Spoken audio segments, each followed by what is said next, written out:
शहर, खंड मीठे लोग थे, ना झगड़ा ना बैर। तभी जाइए पानी पीता, धोते अपने पैर। बावे रंग दे मैं अमर महल दी नोखी है ठार।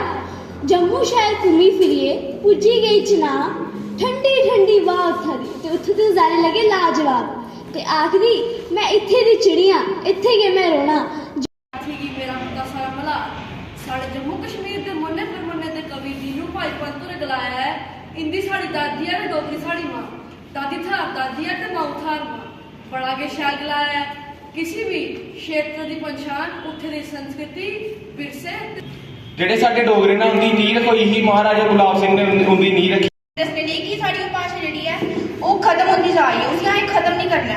तो भाषा एक वो चीज़ होती है जी साड़ी संस्कृति की दर्शाती है। तो साड़ी संस्कृति जी है वो साड़ी भाषा की भाषा है, वो साड़ी संस्कृति है। सारे डुगरे की संस्कृति एक विशाल संस्कृति रही है।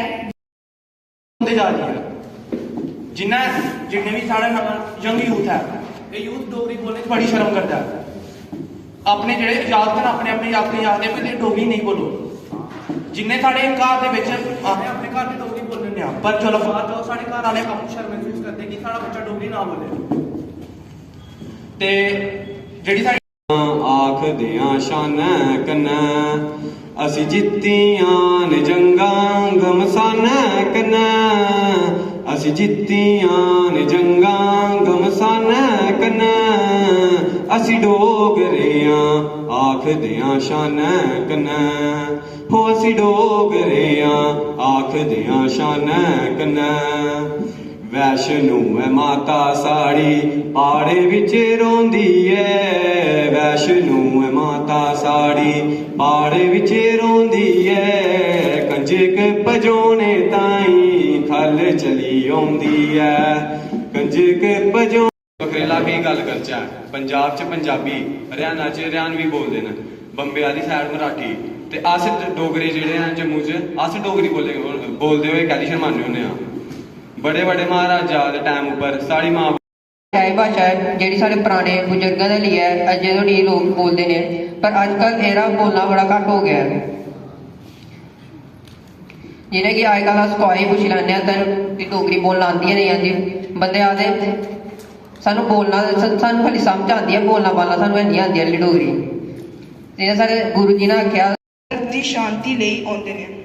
इस मंदिर की खूबसूरती ते इतिहास बहुत ही वधिया है।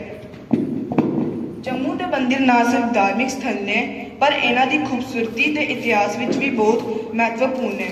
रघुनाथ मंदिर जिथे लोग अपने मन की शांति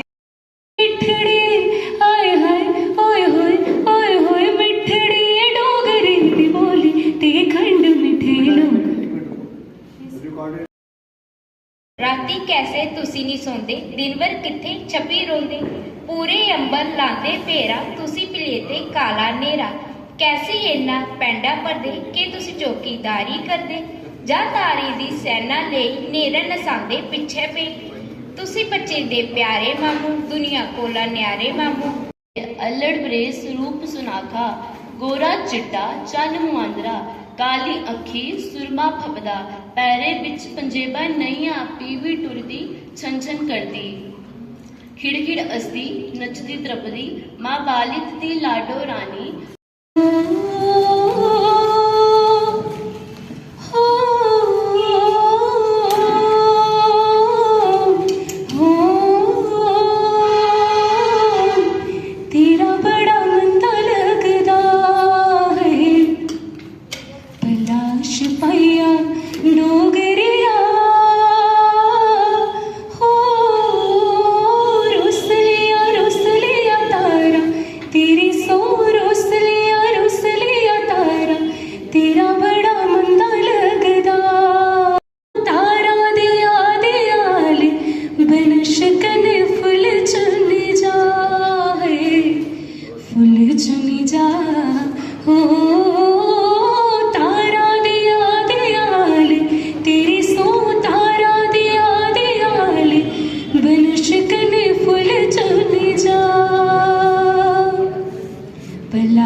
अपने पैर बाबा जाइए मत्था टेकिया प्रसादे वाली बर्फी बड़ी है शैल अजें कहानी नहीं मुक्की तुसें सनान लगियां कनेहा साढ़ा जम्मू शहर बैठी मैटाडोरा पुज्जे रघुनाथ बाजार जम्मू दी मशहूर चीज़ां लब्भियां इत्थै यार टक्की चढ़िया गेई उप्पर खादी कचालू दी झाड़ फिर दिक्खी राजा रानी दी महल ते दिक्खी ओरी ठाड़ मंदरां दा शहर घूमिए पुज्जिए चनाब जिन्ना बोला इन्ना थोड़ा मेरा भारत देश बड़ा गै सोहना जिन्ना बोला इन्ना थोड़ा मेरा भारत देश बड़ा गै सोहना रंग बिरंगे फुल्लें कन्नै सज्जे दा एह् बाग ऐ रंग बिरंगे फुल्लें कन्नै सज्जे दा एह् बाग ऐ बखरी बखरी बोली साडी शहर खंड मीठे लोग इत्थे ना झगड़ा ना बैर तवी जाइए पानी पीता धोते अपने पैर बावे जाइए मत्था टेकिया प्रसाद वाली बर्फी लगी बड़ी शैल दिक्खिया फट दा बगीचा उत्थे दी चहल पहल राजे दे अमर दे महल दी बखरी है डैल।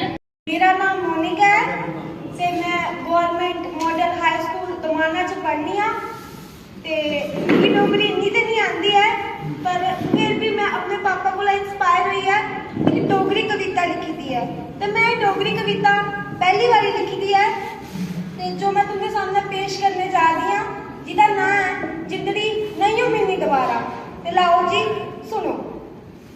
आ तुगी सुना एक गल मेरे यारा आ तुगी सुना एक गल मेरे यारा 30 साल को ऊपर हुई है मैं देश विदेश च भी जन्ना रौह्ना कदें कदें गुरु महाराज कन्नै ते अपने सनातन धर्म का प्रचार प्रसार करने